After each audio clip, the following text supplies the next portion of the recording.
ભાજપના ફાયરબ્રાન્ડ નેતા અને ભરૂચના સાંસદ મનસુખ વસાવાએ તેની શૈલી મુજબ ફરી એકવાર જાહેર મંચ પરથી જ અધિકારીઓને ઉધડો લીધો. આદિવાસીઓના વિવિધ પ્રશ્ને અધિકારીઓને તતડાવી નાખ્યા. પ્રસંગ હતો ડેડિયાપાડામાં વિકાસ સપ્તાહનો, જ્યાં મંચ પરથી સાંસદ મનસુખ વસાવા મકાઈના ભાવ મુદ્દે વેપારીઓ અને ખેડૂતોને લૂંટતા અધિકારીઓ પર ગુસ્સે ભરાયા. વેપારીઓ પણ ચીમકી આપી કે આદિવાસીઓને લૂંટવાનું બંધ કરો. ભાઈ મામલતદાર સાહેબ, ટીડો સાહેબ, આના સાથે જે અધિકારી જોડે કહી દો, એવા વેપારીને કાં તો કેસ કરો.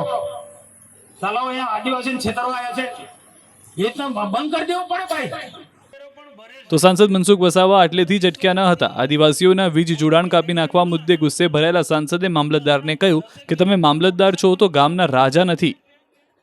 એમનો વીજ કનેક્શન કાપી નાખ્યું છે ભાઈ, આ બહુ ગંભીર બાબત છે. પછી અધિકારીઓ એમ ના કે મનસુખ એમને તતડાવે છે.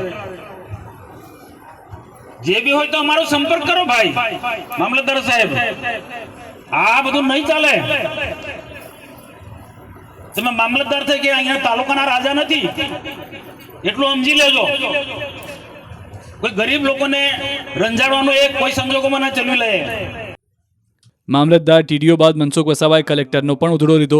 પ્રોજેક્ટ્સ લાવતા પહેલા પદાધિકારીઓને વિશ્વાસમાં ન લેવાતા સાંસદે કલેક્ટરને સીધી ચેતવણી આપી કે કલેક્ટર અહીંનો રાજા નથી, અમને છંછેડવા નહીં, બાકી જોઈ લેજો પછી. કલેક્ટરને પણ કહી દો કોઈ પણ પ્રોજેક્ટ અહીંયા લાવતા પહેલા અમારી સાથે પરામર્શ કરે. કલેક્ટર કઈ એનો રાજા નથી ભાઈ, અમને શા માટે તમે છંછેડો છો? સાંસદના આક્રમક વલણથી વિકાસ સપ્તાહના કાર્યક્રમમાં ઉપસ્થિત સૌ કોઈ આશ્ચર્યચકિત થઈ ગયા હતા. આ ડેડિયાપાડાના વેપારીને હું ખાસ ચેતવણી આપું છું ભાઈ, છેતરશો ના, તમને માફ નહીં કરે. આ ગરીબ આદિવાસી ખેડૂતને કેટલી મહેનત કરીને મકાઈ પકવે છે અને તમે એને લૂંટી લો છો ભાઈ. આ લૂંટવાના ધંધા બંધ કરી દેજો. અમે બધી રીતના સહકાર બી આપીશું, બધાને વેપારીને બી સહકાર, બધાને જ આપીશું સહકાર. આ ભરૂચ જિલ્લાની અંદર મોટા મોટા ઉદ્યોગો હતા, એક સમય હતો લોકો રંજાડતા હતા, મેં સહકાર અપાયો. ઉદ્યોગો ચલાવો, સ્થાનિક લોકોને નોકરી આપો. આજે ધમધમીને ઉદ્યોગો ચાલે. તમારે પણ વેપાર ધંધો કરો, અહીંયા સારી રીતના વેપાર ધંધો કરો, પણ આદિવાસીનું શોષણ નહીં કરો ભાઈ. આદિવાસીનું શોષણ નહીં કરો. મકાઈ એકલી વાત નથી કરતો, કોઈ પણ માં નહીં. અહીંયા ડેડિયાપાડામાં કોઈ પણ છે બાબતમાં આ વેપારી આદિવાસીનું શોષણ નહીં કરવું જો. નહીં તો શું છે, આદિવાસી જયારે ફંટાશે ને તો અહીંયા તમારા ટગરા થી માંડીને બિસ્તરા પોટલા ઉઠીને નાવા પડશે. હું કહેવાય ટગરા બિસ્તરા પોટ ટગરા ત્રાજો, હું એવું નથી માનતો. નાના ખેડૂતોનું શોષણ કરે છે, એ કોઈ સંજોગોમાં અમે ના ચાલી લઈએ.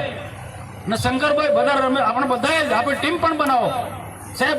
એ જે તંત્ર હોય એના માટે એને સાવધાન કરો, સાવધાન. અને 2 દિવસમાં મને રિપોર્ટ મળવો જોઈએ એ જે શોષણ થતું હતું એ અટકી ગયું છે. નહીં તો પછી હું જાતે નીકળીશ. મેં જાતે હું નીકળીને બધાને અઘરું પડી જશે. મામલતદાર સાહેબ, આ બધું નહીં ચાલે. તમે મામલતદાર થઈ કે અહીંયા તાલુકાના રાજા નથી, એટલું સમજી લેજો. કોઈ ગરીબ લોકોને રંજાડવાનું એક કોઈ સંજોગોમાં ના ચલવી લે. કઈ હોય તો એના નિયમ પ્રમાણે ચાલે. નોટિસ આપો, વૈકલ્પિક વ્યવસ્થા કરો. વૈકલ્પિક વ્યવસ્થા કરવાની હોય કે ના કરવાની હોય.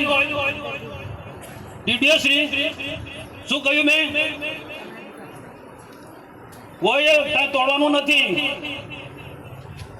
મેડમ છે એને જરા કલેક્ટરનું પણ ધ્યાન દોરજો. લોકોને રંજાડવા માટે સરકાર થોડી છે.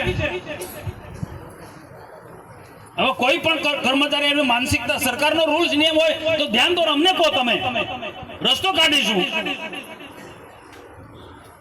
આ રીતના વીજ કનેક્શન 15-20 વર્ષથી લોકો રહે છે, આખા દુનિયામાં રહે છે સરકારી જમીનોમાં.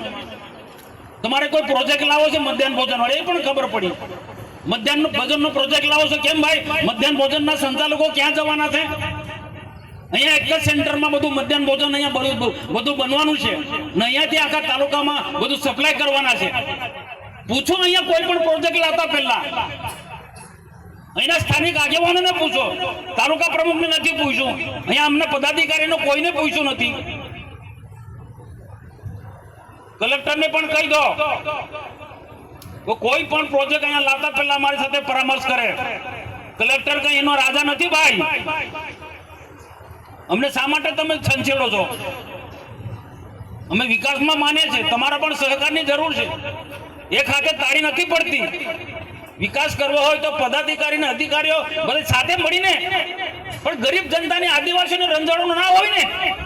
કાયદો ભલે હોય, પણ કાયદામાંથી પણ વ્યવહારિક રસ્તો કાઢવો પડે કે ના કાઢવો પડે?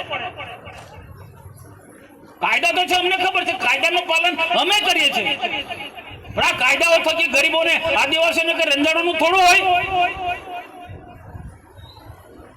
આવું કોઈ સંજોગમાં ના ચાલી લેવા જાય.